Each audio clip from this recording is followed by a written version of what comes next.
Dihedral angle বা torsional angle, এই জিনিসটাকে অনেক সময় আমরা ডাইহেড্রাল অ্যাঙ্গেল বলি, অ্যাঙ্গেল অফ রোটেশনও বলে থাকি বা অ্যাঙ্গেল অফ টরশনও বলে থাকি। সবগুলোই একই মানে বলছে। তো মনে করো তুমি সাপোজ ইথেন মলিকুলটা তুমি নিয়েছো। তো ইথেন মলিকুলের যে ফ্রন্ট এবং ব্যাকে যে দুটো কার্বন আছে, সেই কার্বনগুলো যে সিএইচ বন্ডটা রয়েছে তাদের মধ্যে যে অ্যাঙ্গেলটা রয়েছে সেটাকে বলবো আমরা ডাইহেড্রাল অ্যাঙ্গেল। দেখো সিএইচ এর কাছে আমি স্টার মার্ক দিয়েছি এই কারণে এটা শুধুমাত্র ইথেনের ক্ষেত্রেই অ্যাপ্লিকেবল। কেন ব্যাপারটা এরকম নয় যে ডাইহেড্রাল অ্যাঙ্গেল ইথেনের ক্ষেত্রে অ্যাপ্লিকেবল।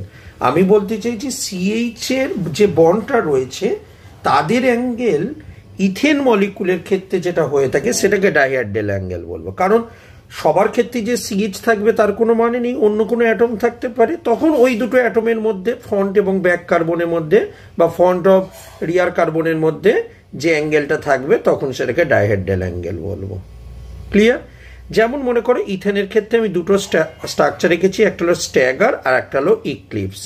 ঠিক আছে, এই স্ট্যাগার এবং ইক্লিপসের মধ্যে দেখো ফ্রন্ট এবং রিয়ার কার্বনের মধ্যে দেখো অ্যাঙ্গেলটা এখানে দেখো স্ট্যাগারে 60 ডিগ্রি রয়েছে আর ইক্লিপসে অলমোস্ট 0 ডিগ্রি রয়েছে। ঠিক, তো 0 ডিগ্রিতে থাকলে কি হবে, রিপালশনটা বেশি হবে, তার মানে এটা কি হবে, এটা হবে আনস্টেবল এবং এইটা কি হবে তোমার কাছে কম্প্যাটেবলি ভাবে স্টেবল। নিচের যেটা লিখেছি দেখো সেখানের মধ্যে আমরা দুটো অ্যাটম আলাদা দেখতে পাচ্ছি, একটা হলো এ আর একটা হলো ডি। এই দুটোর মধ্যে যে অ্যাঙ্গেলটা থাকবে সেইটাকে আমরা ডাইহেড্রাল অ্যাঙ্গেল বা অ্যাঙ্গেল অফ টরশনাল বলে থাকবো। তো আমরা আঁকার চেষ্টা করছি, প্রথমের যে ছবিটা রয়েছে এবং তারপরের ছবিটা রয়েছে দুটোই আঁকার চেষ্টা করছি।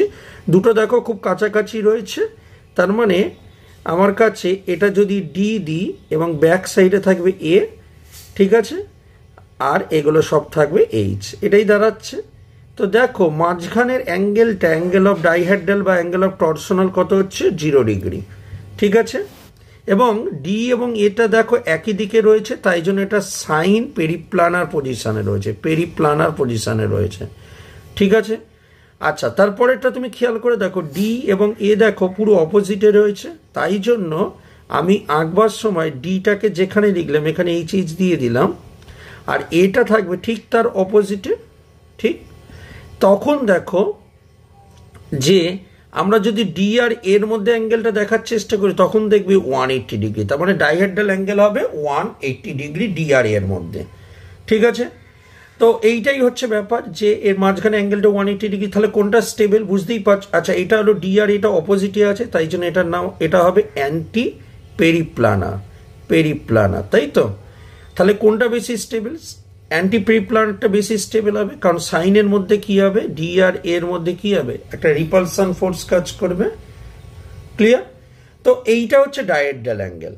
তার মানে ডাইহেড্রাল অ্যাঙ্গেল মানে বোঝাচ্ছে যে দুটো অ্যাটম দেখছো ফ্রন্ট এবং রিয়ার কার্বনের মধ্যে যে অ্যাঙ্গেলে থাকে সেইটাকে আমরা ডাইহেড্রাল অ্যাঙ্গেল বলি।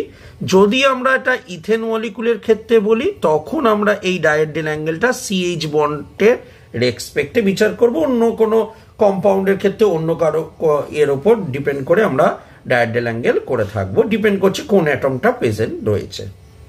ক্লিয়ার হয়েছে আশা করে রাখি। ধন্যবাদ।